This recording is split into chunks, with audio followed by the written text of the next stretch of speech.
Greetings to each and every person who has given your time and treasure to join us in Caesaria with Glenn Beck and Restoring Courage celebration.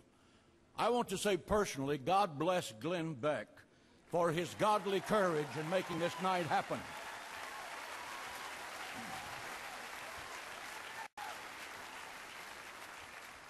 This night is about courage, and the history of Israel is the portrait of courage. No greater words of courage have been spoken in human history than the words of Moses 3,500 years ago in his farewell address to Israel just before they crossed the Jordan River into the Promised Land. The land was filled with powerful enemies. Joshua was an unproven leader. The air was charged with a sense of fear and uncertainty. I want you to capture this scene in your mind. Moses stands to speak. He's 120 years of age. His radiant white hair is blowing in the breeze. His flesh has been bronzed by the burning sun of 40 years in the desert. His message that day is exactly the message we need to hear today. It's recorded in Deuteronomy 31:6. He said, "Be strong and of good courage. Fear not, nor be afraid of your enemies. For the Lord your God is with you. He will not fail you, and he will not forsake you."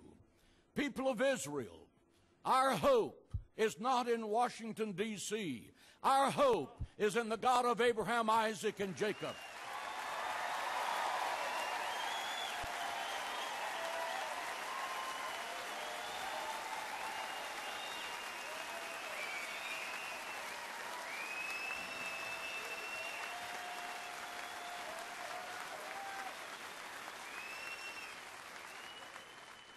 Our hope is the God that crushed the walls of Jericho.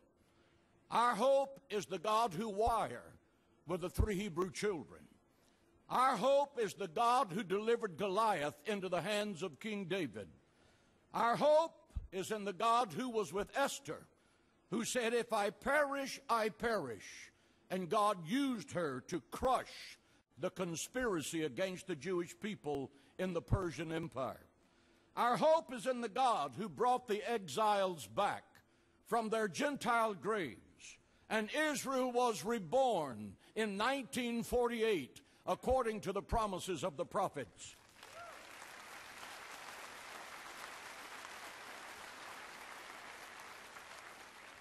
Our hope is in the God of Israel, whose miracle-working power brought victory in the 6-day war. Our hope is in the Lord of hosts. He will not fail us. He will not forsake us. He will defend us. People of Israel, we have come from America and the nations of the world as people of faith to say that God is with you. 50 million evangelicals in America are with you. This time in history, you are not alone.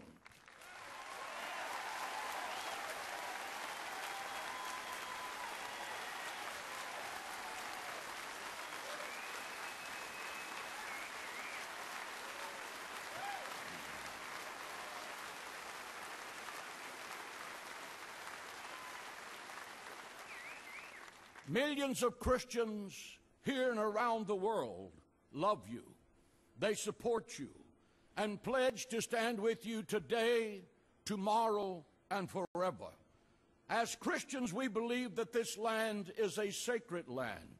It is your land, given to you by an eternal blood covenant recorded in the book of Genesis 4,000 years ago. Israel must never be separated from their ancient biblical roots to this land.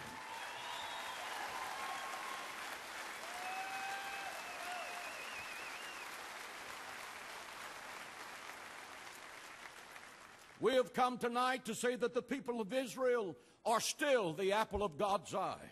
They are still the chosen people. They are still the covenant people. They are still cherished by the God of Abraham, Isaac, and Jacob. Your enemies are our enemies. Your fight is our fight. We are united, and we will prevail.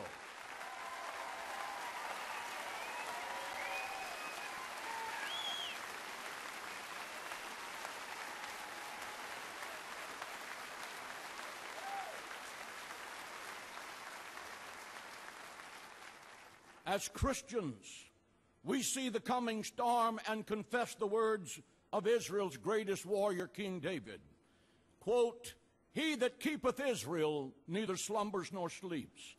Pharaoh threatened the people of Israel, and he became fish food in the Red Sea. Haman threatened the extermination of the Jews in ancient Persia, which is modern-day Iran. And he and his 10 sons were hung on the very gallows that he built for the Jewish people. As Christians, we come to Israel to join with our Jewish friends to demonstrate our love and loyalty to you in this time of crisis.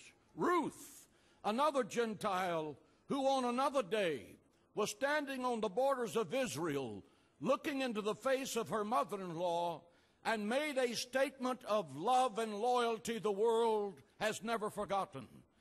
She said, "Entreat me not to leave you, nor to return from following after you. For where you go, I will go, and where you lodge, I will lodge. Your people shall be my people. Your God shall be my God. Where you die, there I will die, and there will I be buried.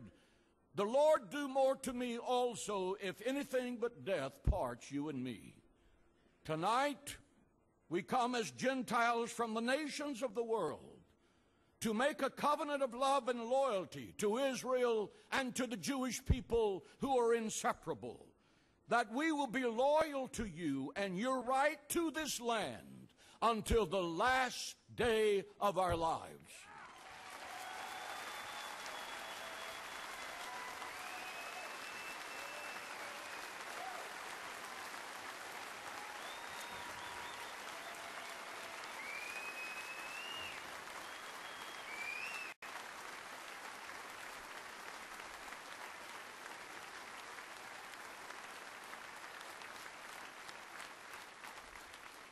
I close with this thought. Almost 50 years ago, President Jack Kennedy flew into the divided city of Berlin at the height of the Cold War.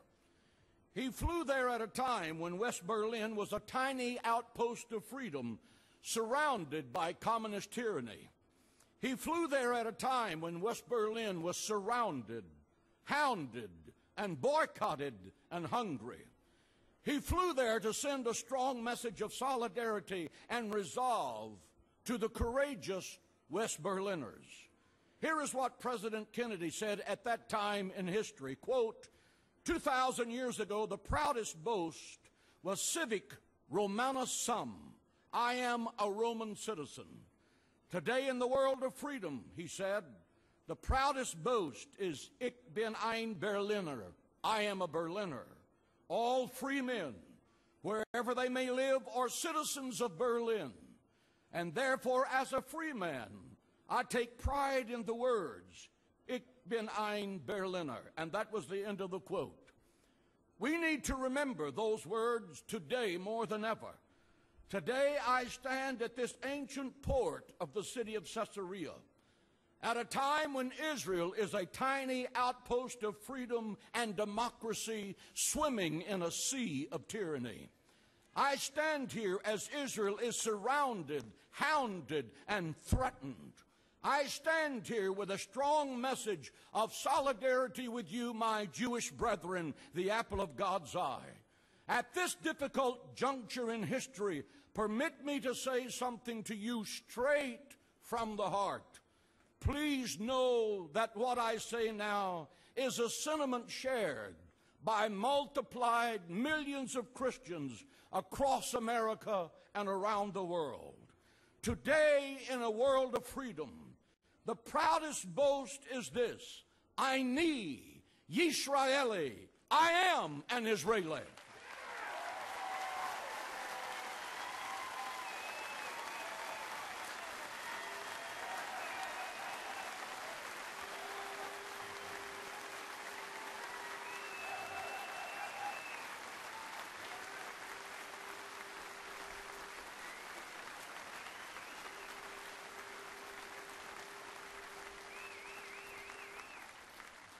all free men, wherever they may live, are citizens of Israel.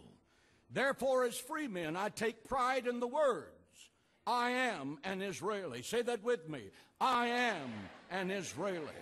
When international bodies ignore the world's genocides and massacres and racism to attack Israel, we proudly proclaim, say it with me, I am an Israeli. When college professors teach lies about Israel and students loudly call for Israel's destruction, we proudly proclaim, I am an Israeli.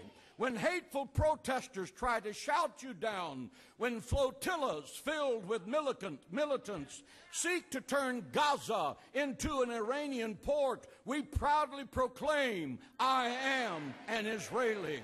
When the world condemns Israel for defending its citizens from thousands of missiles and mortar attacks, we proudly proclaim, I am an Israeli.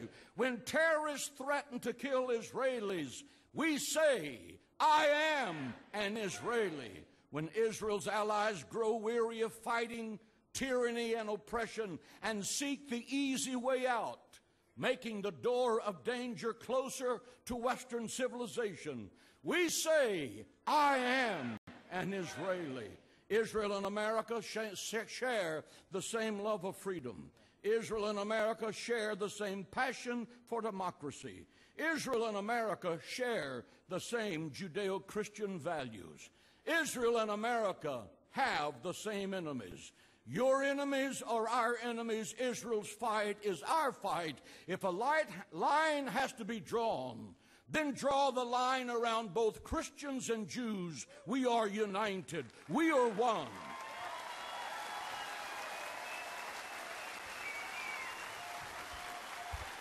May God bless Israel. May God bless the United States of America. And may God bless you.